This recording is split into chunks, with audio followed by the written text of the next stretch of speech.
Well, the translators are gone, and the live stream is waning, which means that if we just listen to my colleague Matthias, the best thing in the world would be to leave it to you, the people. Now it's up to you to share what clearly, based on the cavernous emptiness we see in all of these spaces, is only going to be heard if you share it. So it feels very appropriate that I should be the one with the quietest voice. But let's let that lion roar, shall we? I'm done talking about COVID, and I'm done talking about SARS-CoV-2, and I'm done for a very simple reason. For 110 years, we, the people of the world, have been lied to. We're a group, a very small number of criminal, industrial conspirators decided to subordinate the entirety of the human population for the purpose of their sinister plans to enrich themselves while impoverishing and killing the rest of humanity. And I'm done being polite. We've long passed polite. When the words acceptable death rate become part of an industrial norm, we have lost the plot of humanity. And that's not my words. Those were the words of the World Health Organization and of Pfizer and of Moderna when they were given the authorization to begin the process of killing human beings in the interest of advancing their goals. Next slide. And I'm also not going to sugarcoat this. This is a criminal cartel. We are acting as though there's some sort of redeemable quality somewhere in some esoteric layer that somehow or another the World Health Organization must have some salutatory benefit. Well, I'm going to tell you, since its formation in the 1940s, the World Health Organization has been nothing more than a criminal cartel that has a sole and singular intent. And I will show you the document that proves what I'm saying. This is not an allegation. This is actually provable by their own words in their own hand. And they use a four-step process to execute every one of their nefarious plans. They begin by planning an exercise, then they go to the business of funding that exercise, then they create the rationale for the thing that they're going to do, and then they deploy and profit from it. And in violation of 15 U.S. Code Section 19, which for those of you listening, coincidentally started with the Clayton Act in the same year that the World Health Organization in the United States, 1913, the same year the World Health Organization's progenitors also started. So I find it fascinating that we passed the Clayton Act in 1913 and we set in motion 110 years ago the criminal conspiracy which we now call the World Health Organization. 110 years later. And in violation of TIFU, or TEFEU, I don't even know how to say it, the TFEU, the treaty allegedly for the functioning of the European Union, which I think needs to now be called the Treaty for the Dysfunctional European Cabal, Article 101 unambiguously lays out the conditions that this was never a public health anything. It was racketeering for the purpose of instilling terror to adapt the behavior of a population. Period. That's what it was. That's what it always was.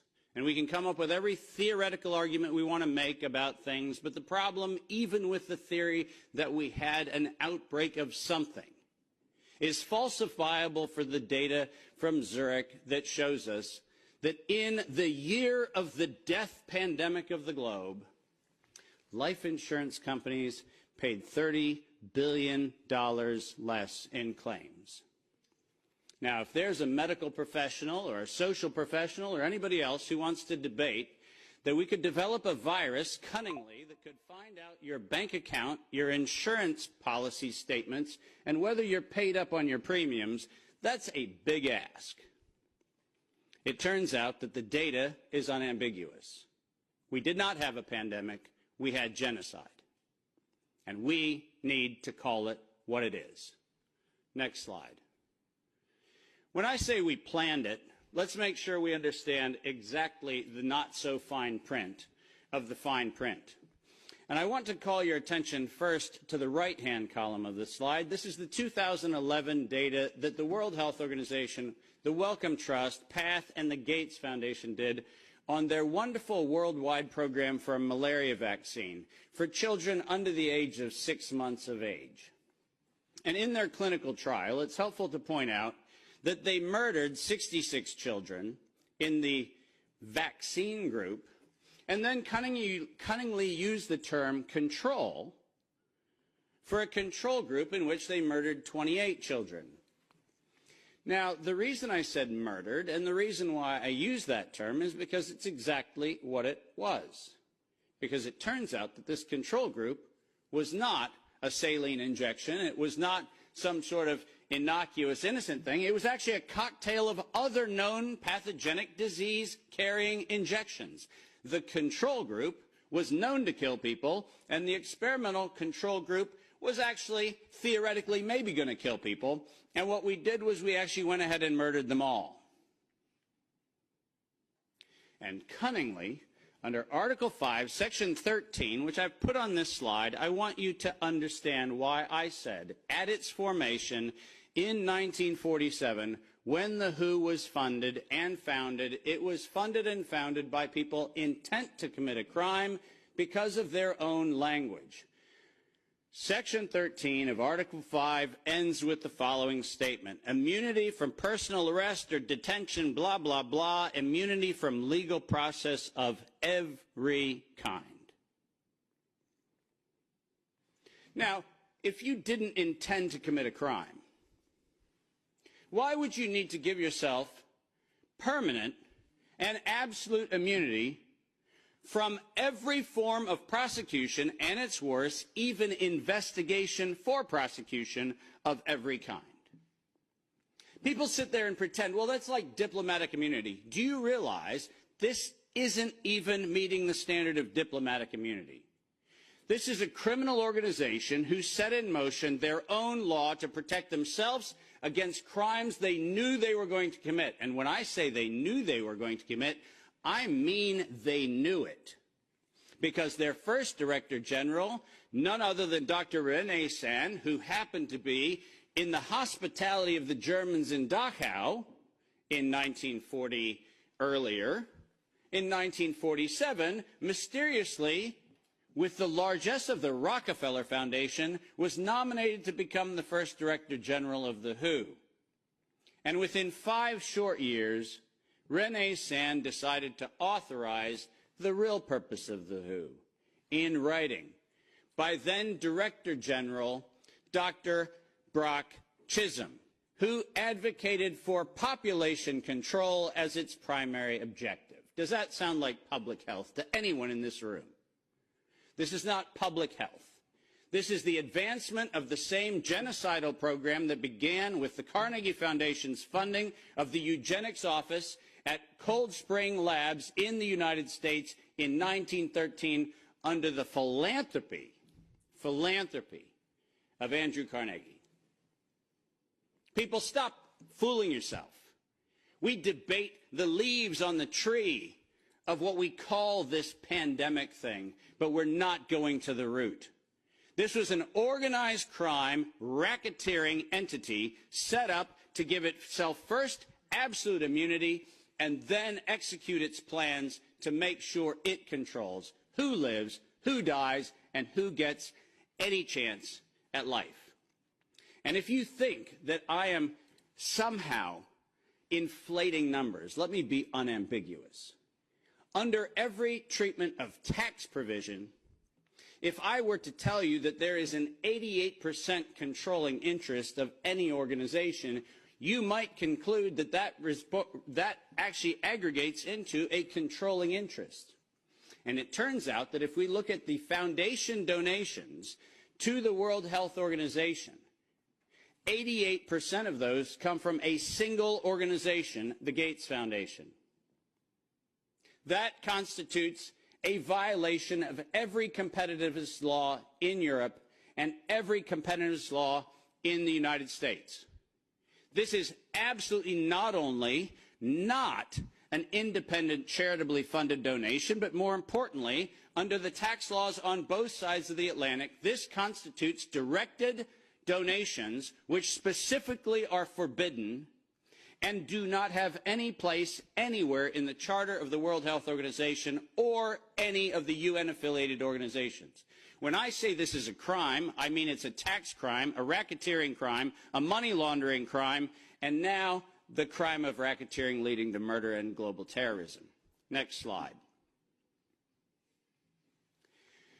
I told you that the second thing after they plan it is they fund it.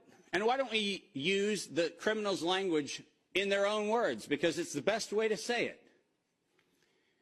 When they actually planned the release of the use of a biologically modified chimera associated with the model derived from coronavirus, they actually said the following: to sustain the funding base beyond the crisis, we need to increase the public understanding for the needful medical countermeasures such as a pan-influenza or pan-coronavirus vaccine. Now, let me pause for just one moment and remind you that the crisis that they were speaking of was a crisis of diminishing funding. There was no health crisis. This was a crisis of their coffers were starting to run dry.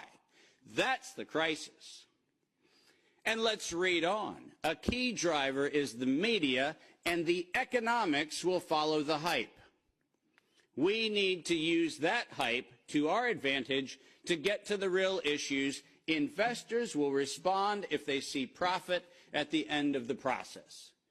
That is officially the statement made by the conspiratorial cabal that by that time was the decade of vaccines put in motion in 2011 by the Global Preparedness Monitoring Board of the World Health Organization, and it was the funding base for Peter Daszak's partnership with the chimeric production of pathogens both in North Carolina and in Wuhan.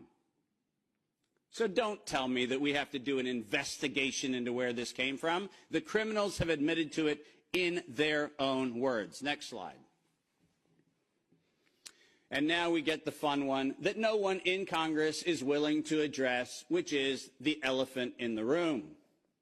On October the 21st, 2014, despite the multiple conversations between Senator Rand Paul and Anthony Fauci, where we've been told that Rand Paul has done everything he can to put Fauci on the ropes, he has had in his possession the letter that you see on the left.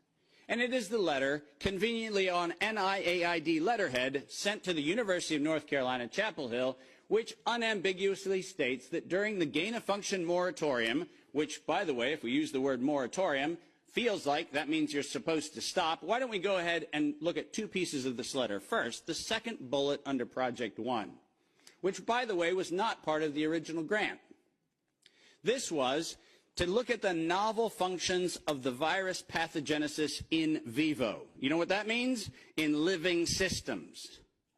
The grant was supposed to be clinical simulations and models, but this grant was modified with this letter to say we were going to authorize gain-of-function research during the moratorium in living systems. And then we love the last paragraph of this letter, which conveniently says, as your grant is currently funded, this pause is voluntary. How many times have you met a voluntary moratorium?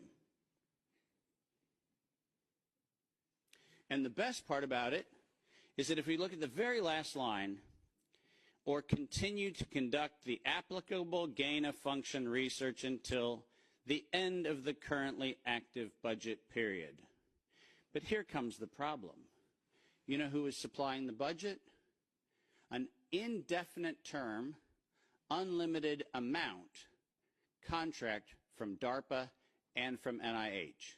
Isn't it convenient to have a perpetually funded project that needs to stop when the money runs out, when you find out that there is no point where the money runs out because there is no end to the thing that has no end? Unless you think that I'm making an allegation, which I'm not, I'm making an accusation. Let's be clear. And there's a big difference. I'm not alleging anything. They actually went to the trouble of telling us that it was going to be the Wuhan virus that was going to get us. As you see on the right-hand side of the screen, published in 2016, March 14th of 2016, the SARS-like Wuhan Institute of Virology Virus 1, and I quote, is poised for human emergence. Does that sound like we're just surprised that something in Wuhan went a little haywire in December of 2019? Or does it feel like we were told, look at Wuhan, and look at coronavirus, and look at what we've been doing to manipulate coronavirus in Wuhan and the University of North Carolina, Chapel Hill, and lo and behold, we're going to go ahead and tell you that we're ready to release it in 2016. Next slide. We're almost done. And then they created it. Now, all of you know that I am criticized globally for my use of the term biological warfare. I do that because I am credentialed to do that.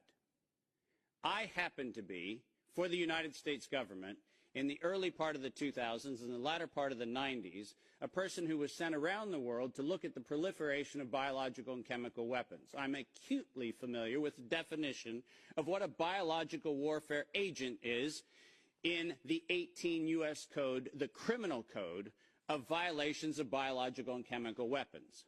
And so my assessment is, in fact, professional and right.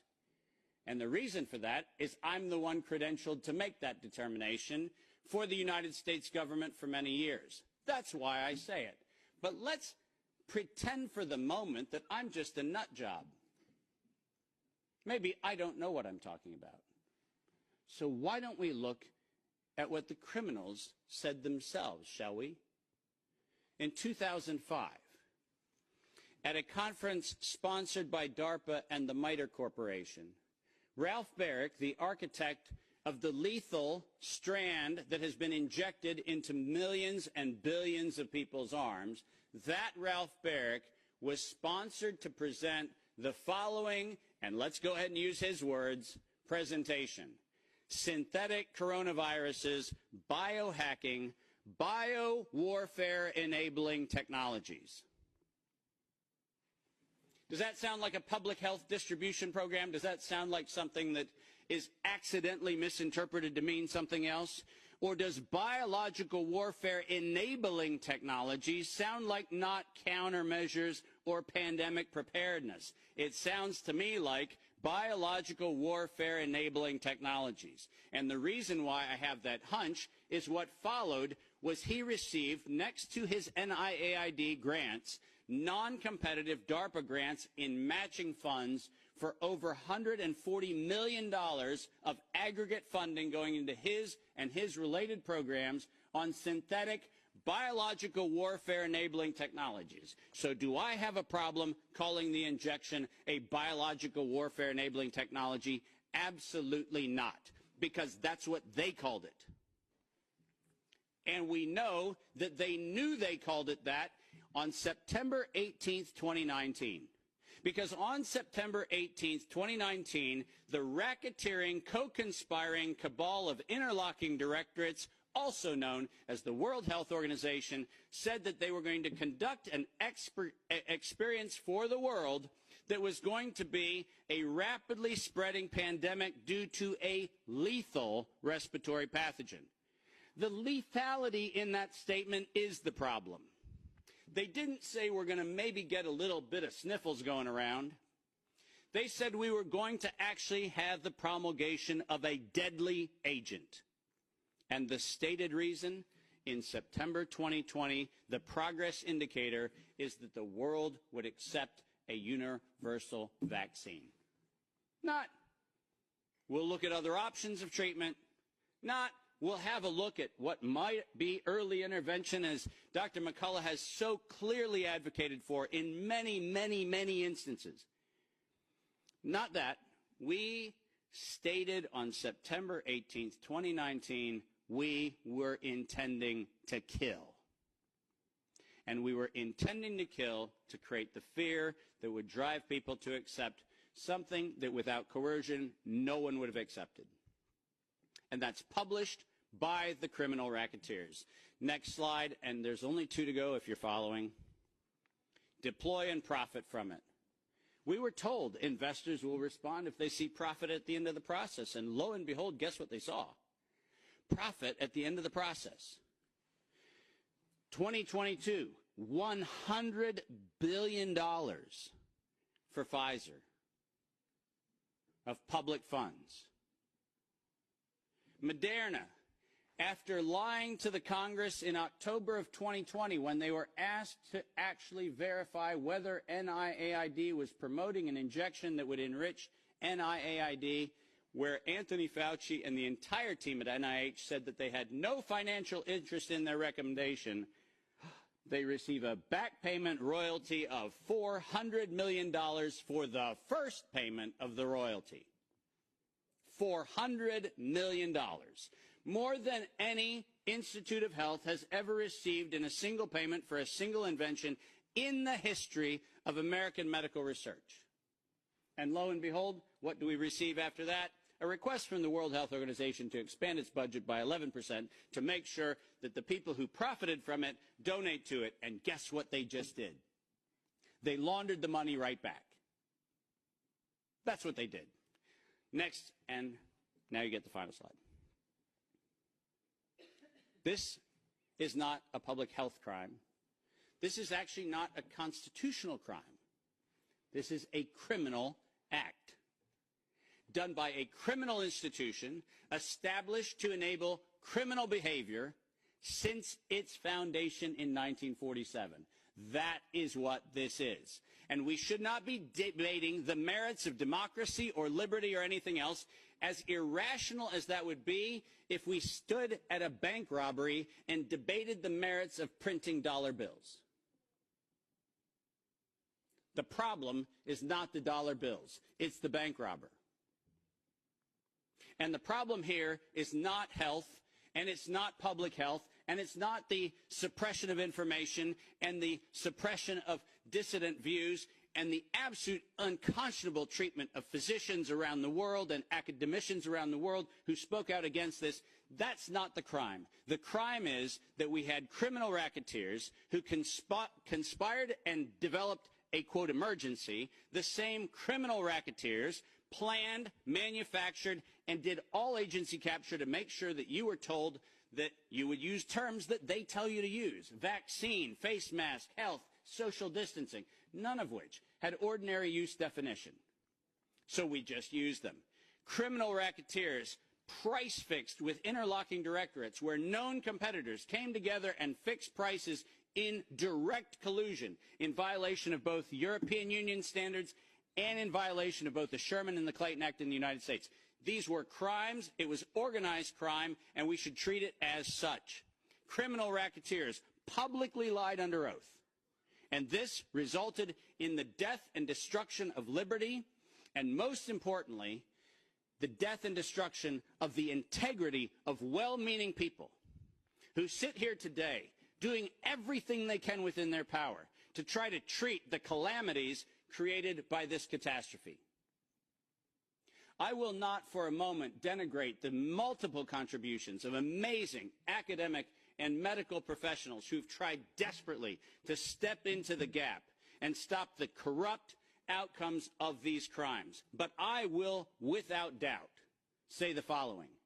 Until we treat this as a criminal conspiracy of criminal racketeers resulting in global terrorism for the purpose of profiteering and murder, until we have that conversation, we're having the wrong conversation.